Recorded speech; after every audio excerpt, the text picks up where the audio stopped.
무능하다라는 거에 조금 이게 꽂혀 있어요. 왜 무능하냐면은 임성근을 정말 그렇게 아끼고 빼야 되면은 그러니까 그게 바람직하다라는 게 아니에요. 그렇죠.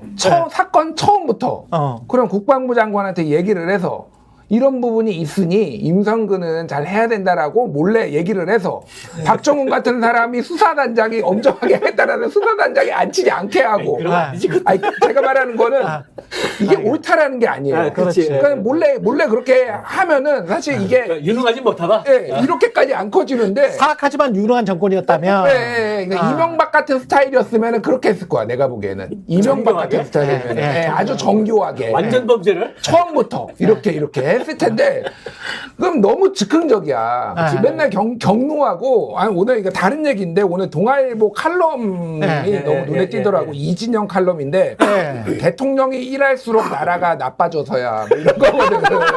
손을 대면 다 문제가 돼. 다 문제가 되는 거야. 손만 대면 뭐 돼? 이게 너무 즉흥적이라는 거야. 그러니까 뭐 아렌즈 야 카르텔이잖아 없애 뭐 이렇게 하고 야 킬러 문항 야 수능 킬러 문항 없애 뭐 2,000명 늘려 뭐 이런 식으로 뭐 야 5세부터 초등학교 들어가게 이렇게 해놓고 나라를 난장판으로 만드는데 사실은 그렇죠. 이것도 저는 같은 맥락 이거가 맞아요. 그러니까 정교하게 그런 게 아니라 야 왜 걔를 왜 이렇게 넣었어 야 뭐야 이 새끼들 뭐 이게 이 수준일 거야. 그러니까 딱 이게 그러니까 너무 무능해. 내가 보기에 정무적으로도 너무 무능해. 맞아요. 평소에 잘 하다가 돌발적으로 이게 아니라 평소에는 안 잡해.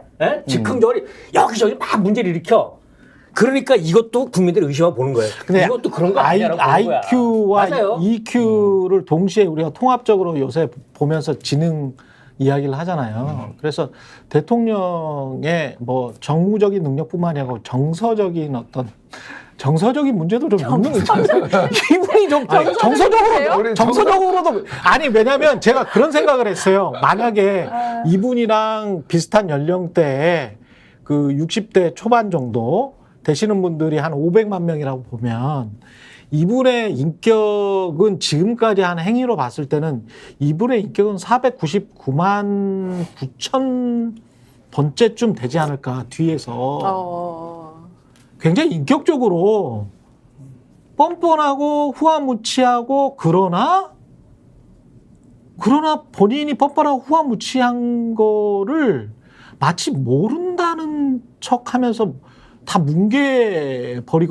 그러니까 국민들이 속이 터지는 거는 아니 약간 좀 어른으로서의 성숙함도 있어야 되지 않습니까? 아까 우리 국무총리 뭐 행정수반 이런 이야기를 했습니다만 대통령이 본인이 왕자 이름 새겨가지고 올 정도면 왕이라면 뭐 세종대왕 같은 왕도 있고 연산군 같은 왕도 있잖아요. 그러면 우리가 세종대왕을 존경하는 게 왕이어서 존경하는 게 아니고 아우 정말 참 백성들을 위했구나. 얼마나 백성들을 위했으면 사람들 말이야 지식 가르치게 한글까지 창제해가지고 저렇게 어리석으면 안 된다 그러면서 미디어 리터러시 한 분이에요. 그분이 600년 전에 미디어 리터러시 한 분이라니까. 진짜 군주로서의 도덕성을 아주 제대로 갖춘 분이잖아요. 근데 이 사람은 본인이 속으로 왕놀이를 하고 싶으면 제대로 하든지. 근데 인격적으로 수양이 안 된 분이 지금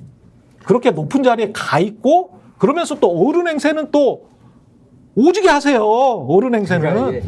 그러니까 대통령이 대통령다운 어떤 그 권위 위엄이 있어야지. 그렇죠. 그래 국민들이 신뢰하고 안심하는 거거든요.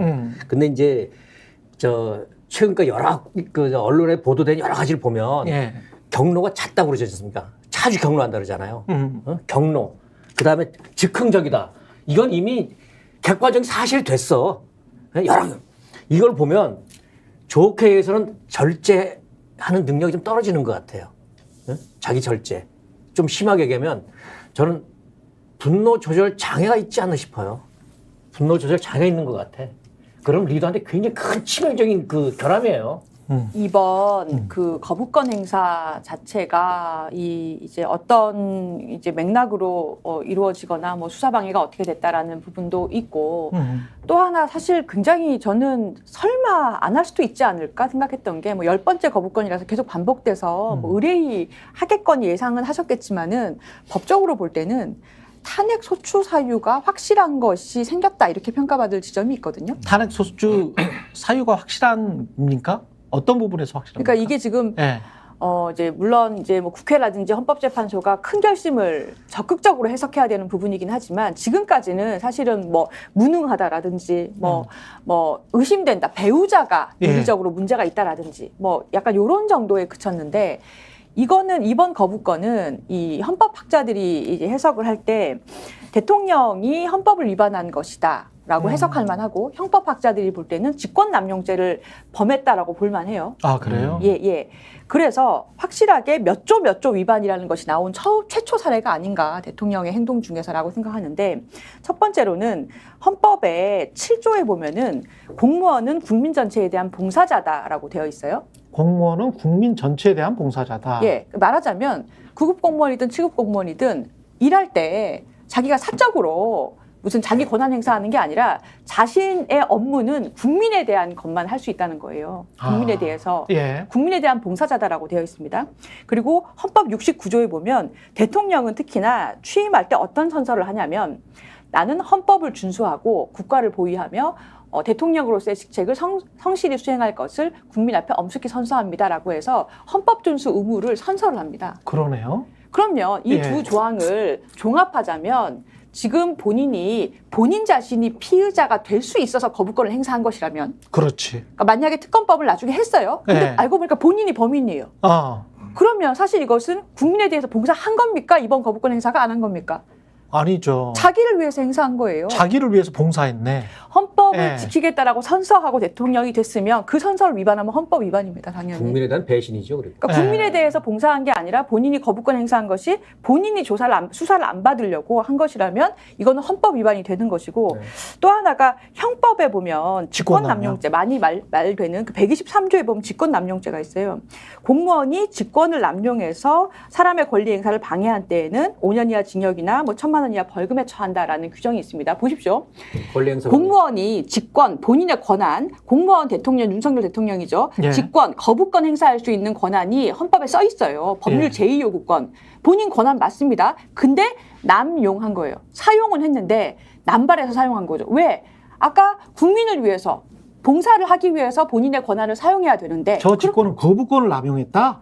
그렇죠. 거부권. 그렇죠. 거부권을 남용했다? 그렇죠. 거부권을 본인이 잘 사용했습니까? 아니잖아요. 그러니까 헌법상에 국민을 위해서 쓰게 돼 있는 것을 본인 수사 막으려고 하면 남용한 거예요. 그래서 사람들로 하여금 지금 공무원들로 하여금 국회로 하여금 권리 행사하는 걸 방해한 겁니다. 전형적으로 직권남용죄에 해당할 수 있는 사안이에요. 본인 권한을 남용한 거니까요. 구독 빠르게 가 스픽스 좋아요.